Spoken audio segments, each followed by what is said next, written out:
And good to Thursday to all y'all out there on the inner tube. Guess what?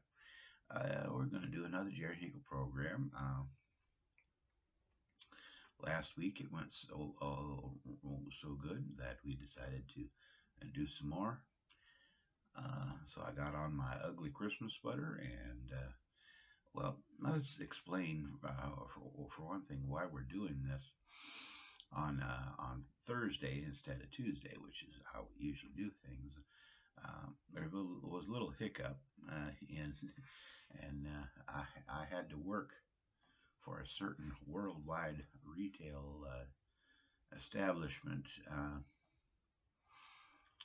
on on well, I usually have Monday night and Tuesday night off. This time I had Tuesday night and Wednesday night off, and Wednesday morning I was going to do the show, but my throat wasn't cooperating, and I was coughing like a son of a gun. So I decided, well, maybe we'll just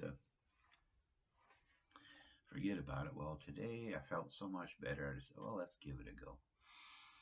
Anyhow, so here we are. First thing I would like to discuss, I've just got a couple of things to say and got a couple of things to do.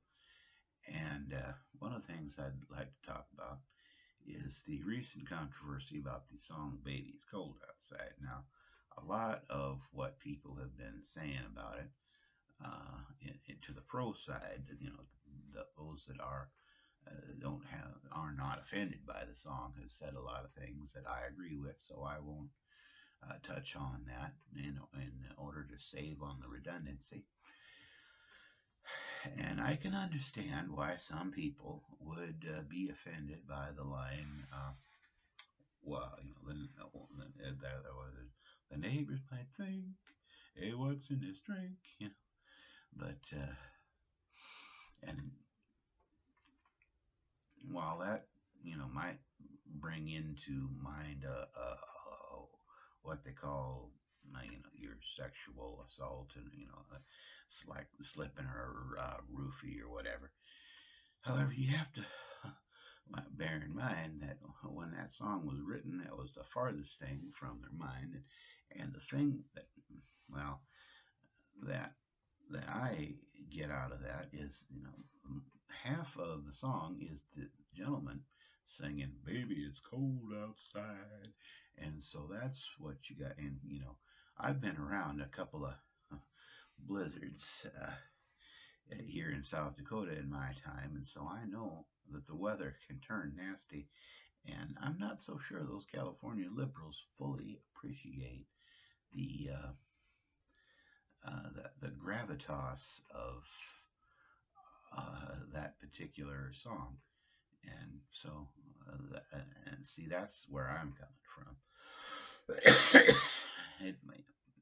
it might be that I'm oversimplifying things. So, let me know what y'all think on the comments there. See if am I spot on or am I way off track here? But I don't think that it's that big a deal as far as all that goes.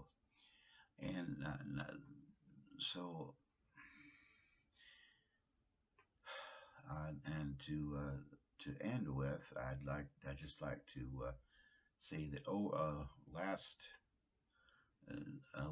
earlier this week, rather, I found out that a good friend of our families, and especially my father's, Morris Moose Ham, died, and he was more than just a good friend to my dad. They were in the army together.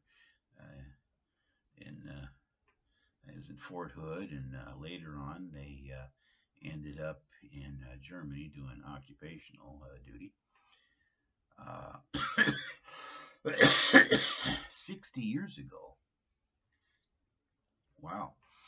Anyhow, that's quite a while back. Anyhow, um, not only that, when it came time for my dad to select the best man, he chose Moose for the job, and there was a time during the preparation for the nuptials that my dad was kind of getting jittery about that and wanted to back away.